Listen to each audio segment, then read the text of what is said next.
How many people do you think die in their own bathroom every year? Not in wars, not in car crashes, not in fires, in the room where you feel the safest. And the worst part is, most of those deaths don't come from freak accidents. They come from habits, normal, everyday bathroom routines that feel so harmless you never even register them as risk. Today we're counting down the 5 deadliest bathroom habits everybody does. Real habits tied to real emergencies, real injuries, and real deaths. For each one, I'm going to show you the exact moment it turns dangerous, the real reason it hurts people, the common chain of mistakes that keeps repeating, and the one survival rule that breaks that chain before it breaks you. And don't skip number 1 because it's something you've probably done this week. And if it goes wrong, you don't get a second chance. Let's start with number 5. Number 5, stepping out of a hot shower too fast. This one feels so harmless that people don't even count it as a risk. It's just part of showering.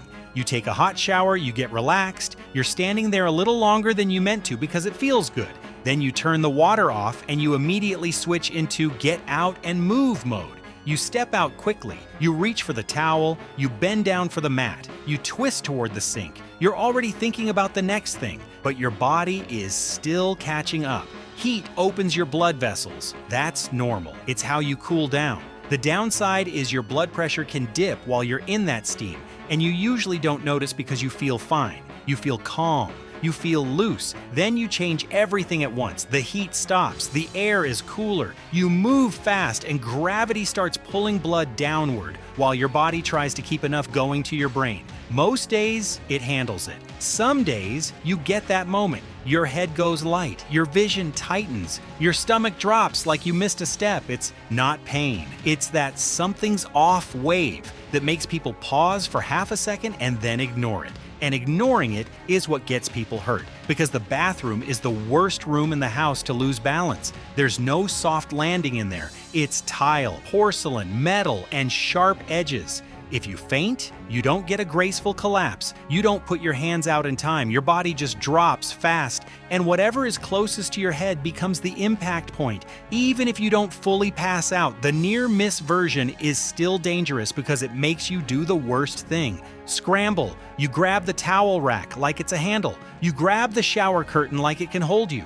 You take a quick step without really knowing where your feet are. And your feet are wet, and the floor is slick, and the bath mat slides at the exact wrong time. That's how a nothing moment turns into a head injury. This gets even more likely if you're dehydrated, sick, hungover, haven't eaten, or you're on medication that affects blood pressure. None of those things feel dramatic. They're normal life, but they make that hot shower to cold air transition harder for your body to manage. And the scariest part is how quiet it can be. Bathroom doors closed, fan running, shower noise covers everything until it stops. If you live alone, nobody checks. If you live with people, they assume you're just showering. So the rule for number 5 is simple. Treat the exit like it's part of the shower. When you turn the water off, pause. Hold the wall. Give your body a second before you start bending and twisting. Step out slowly. And if you feel that dizzy wave, sit down immediately. Not after you grab the towel. Not after one more step. Immediately. Because in a bathroom, one rushed movement on wet tile can be the whole story.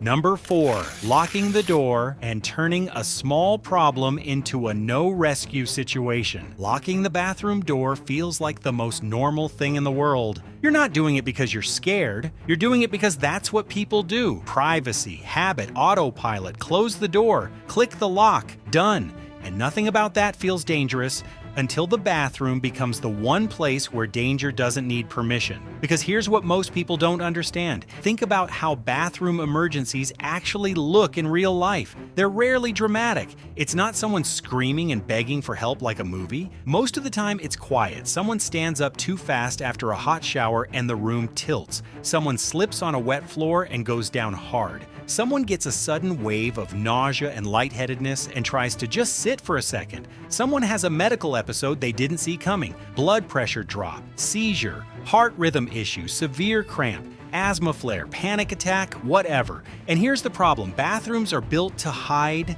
trouble. The fan is running, water is running, the shower curtain is closed. Sometimes there's music or a podcast or a phone playing. So when something goes wrong, it doesn't always sound like something went wrong. A fall can sound like a shampoo bottle tipping over. A thud can sound like a cabinet closing. Silence can sound like privacy, which means the first response from anyone outside the door is almost always hesitation, because people have been trained their whole life. Don't barge in. Give them space. They're probably fine.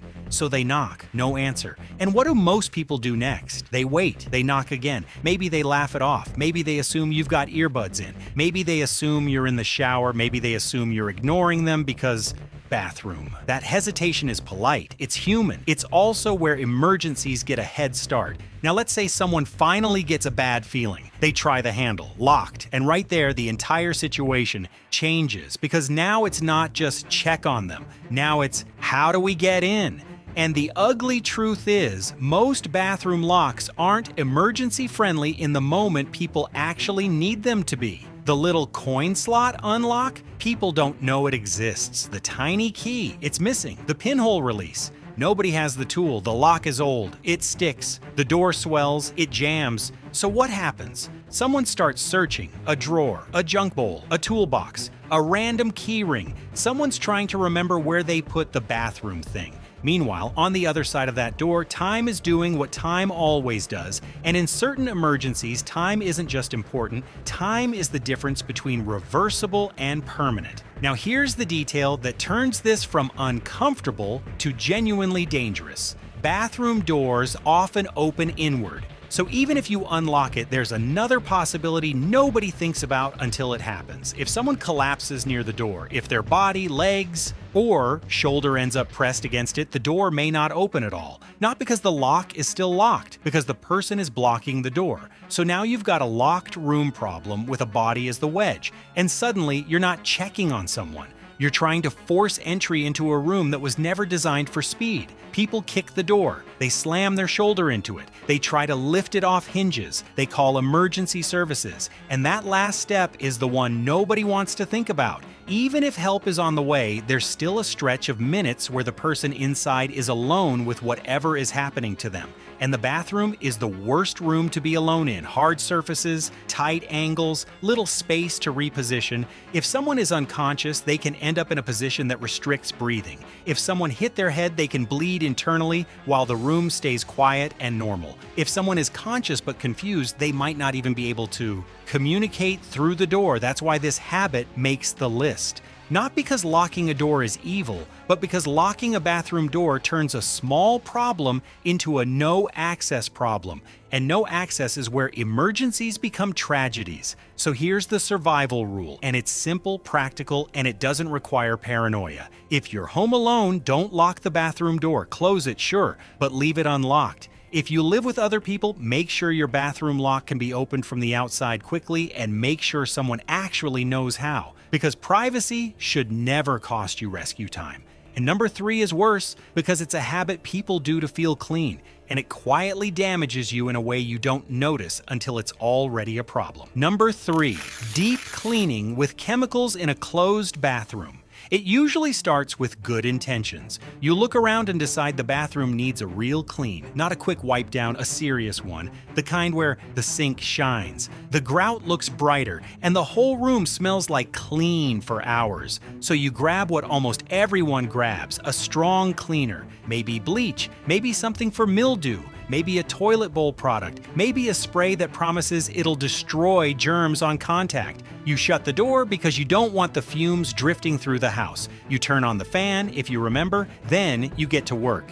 At first it feels productive. You spray the tub, you hit the corners, you scrub the toilet, you lean in close because bathrooms are small and the dirt always hides in tight places. Your face is right over the bowl, right over the tub, right over the drain. Then something subtle happens that most people don't treat like a warning. Your eyes start to sting. Your throat feels scratchy, like you breathed in dust. You cough once and keep going because you've been taught that strong chemicals are supposed to feel strong. You assume it's normal, you assume it's working, and that's where this habit becomes dangerous because the bathroom is basically the perfect chamber for chemical exposure. A small enclosed room with hard surfaces that reflect vapor, warm water that boosts evaporation, and a person leaning in close, breathing it in for minutes at a time. Here's the part that catches people off guard. You don't need to be reckless for this to hurt you.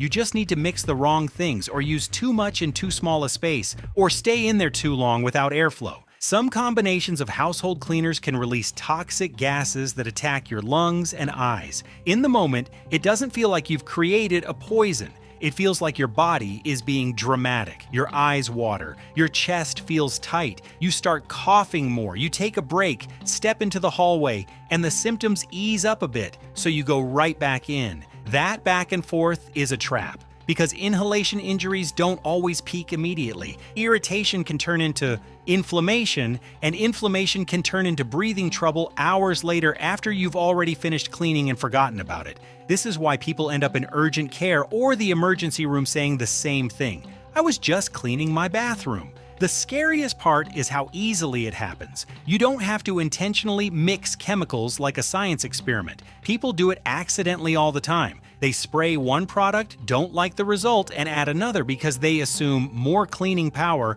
equals more safety.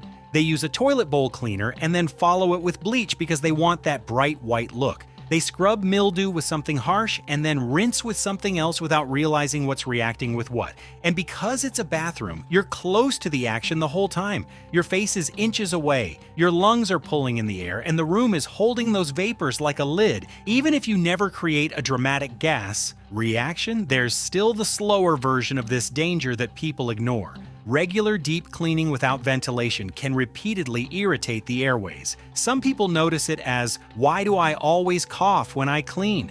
Others notice it as headaches, wheezing, chest tightness, or asthma that suddenly feels worse.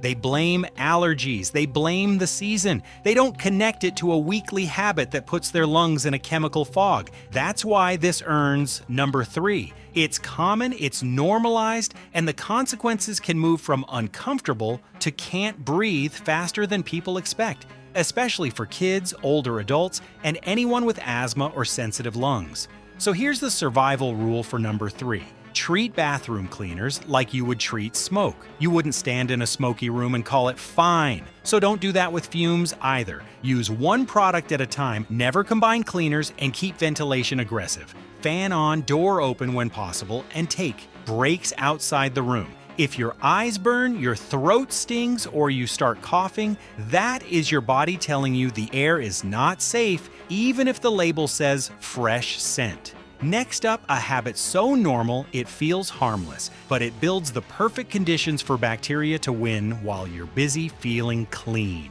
Number 2, shaving fast, then letting the razor live in a wet, bacteria-friendly world. This one starts with the most harmless thought you can have in a bathroom. I'll just do a quick shave. You're half awake, running late, standing in warm steam with one foot on the edge of the tub like you've done 1,000 times. You drag the razor over skin that's softened by hot water, you rinse it, you go faster because it's just shaving. Then it happens, a tiny nick, not a dramatic cut, not blood pouring, just that little sting and that little red line you wipe away with a towel like it's nothing. You finish up, throw on clothes, and move on with your day. And most of the time, that's the end of the story, but this habit makes the list because sometimes that tiny nothing cut becomes the front door for something that doesn't play fair. Here's what people don't think about. A bathroom is basically a humidity chamber, warm showers, damp air, wet surfaces, and shared touch points. It's clean looking, but biologically, it's busy. Now add the razor. A razor is a blade designed to create micro cuts. Even when you don't see blood, shaving creates tiny openings in the skin. That's normal. That's literally how shaving works. The problem is what happens when you combine those micro cuts with the way most people store and reuse razors. Most people leave the razor in the shower, not because they're careless, because it's convenient. It's right there. It dries eventually. It's fine, except it's not drying the way you think. A razor left in a wet environment stays damp, and damp is where bacteria love to hang out. The blade gets little bits of skin, oil, and residue stuck in it. The moisture sits, the bathroom stays warm. The razor becomes a tiny, invisible ecosystem. Then you do the habit again, another shower, another shave, another pass over skin, and now the razor isn't just a blade, it's a delivery system. It drags bacteria across fresh microcuts like a stamp. And because the cuts are small, you don't treat them like wounds. You don't disinfect. You don't monitor. You don't think this could become serious as you think it's shaving. When it goes wrong, it doesn't announce itself with a siren. It starts with something people brush off. A little redness around a follicle, a bump that looks like razor burn, a tender spot that feels like an ingrown hair, a warm patch on the skin you assume will calm down. Then the redness spreads. Then it starts to throb. Then you notice the skin feels hot, and the area is expanding instead of shrinking. Sometimes there's swelling, sometimes there's a fever, sometimes there's a line of redness moving outward, like the body is trying to draw you a map of where the infection is traveling. And the reason this becomes dangerous is simple. Skin infections can move faster than people expect. If bacteria get past the surface and into deeper tissue, you're not dealing with a bump anymore. You're dealing with an infection that can enter the bloodstream. That's when people end up in urgent care, then the ER, then on IV antibiotics because the body isn't negotiating with it. This risk jumps even higher for people with diabetes, weakened immune systems, poor circulation, or anyone whose body doesn't fight infections as efficiently. For them, what starts as a shaving irritation can escalate hard. And here's the part that makes this so common. People keep shaving over it because they assume it's just skin being skin. They don't want to look uneven. They don't want to pause. They don't want to admit it might be serious. So they shave again and reopen the same area and spread the irritation and sometimes spread the bacteria. A habit that was supposed to make you look cleaner turns into the reason you need medical care. That's why it earns number 2. It's not that shaving is deadly, it's that shaving casually in a wet environment with a reused blade you store in humidity creates the perfect conditions for small cuts to turn into big problems. Here's the survival rule for number 2. Treat razors like medical tools, not bathroom decor. Rinse them thoroughly, let them dry in open air, and replace them before they get dull. Never share razors. Never shave over irritated, inflamed, or broken skin. And if redness spreads, the area becomes hot and painful, or you develop fever or streaking, don't wait it out. And that's your body telling you it's not just razor burn anymore. Now, the last one is number 1 for a reason, because it's a bathroom habit, so common people don't even consider it a habit, and it can turn one ordinary moment into a life-threatening emergency with no warning at all. Number 1, straining on the toilet like it's no big deal. Okay, this one is awkward to talk about, but it's number 1 for a reason. Most bathroom disasters don't start with you slipping or doing something stupid. They start with you doing something private and normal. You sit down, door closed, phone in hand. You're half asleep trying to get on with your day, and your body won't cooperate, so you push. And if you're being honest, you don't just push a little. You do that thing where you hold your breath and strain like you're trying to force your body to hurry up. Here's the problem. When you strain like that, you're messing with pressure in your chest and abdomen, and your nervous system can react in a way that feels like somebody hit a switch. Some people get this sudden, wave lightheaded, sweaty, ears ringing, vision narrowing, not mild dizziness. More like your body saying nope and pulling power from your legs. That's a vasovagal response. It basically means your heart rate and blood pressure can drop fast enough that you can faint. And fainting in a bathroom is a nightmare. Not because the toilet is dangerous, but because everything around you is. Tile, porcelain, sharp edges, tight space. If you go down wrong, you can hit your head on the tub or the floor, and it doesn't take a dramatic fall for that to turn serious. And because you're behind a closed door, nobody sees it happen. People hesitate. They assume you're fine. They assume privacy. That delay matters. What makes this scary is how normal the setup is. It's not just older people either. Dehydration, being sick, a hangover, rushing, certain meds, even just being constipated for a few days. Any of that can make the trigger easier to hit. So the rule here is simple. Don't treat straining like it's a normal part of life. If it isn't happening, don't hold your breath and try to brute force it. Breathe, relax, give it time. If you feel that dizzy wave coming on, stop immediately and get yourself into a safer position. And if this is happening a lot, if you're constantly straining or you've ever gotten close to passing out in there, don't just accept that as my body. Fix the constipation, and if it keeps happening, get it checked. Because the most dangerous bathroom habit isn't the one that looks scary. It's the one people do in silence right before everything goes quiet. And that's the pattern behind all 5. The bathroom isn't dangerous because it's scary. It's dangerous because it's familiar, and familiarity makes people careless. So here's the deal. Pick one habit from this list and fix it today, not tomorrow, today. Now tell me in the comments, which one hit you the hardest and which one are you guilty of? If you want more everyday normal habits exposed like this, hit subscribe because the next list goes after something you do every day without thinking, and it's worse than you expect.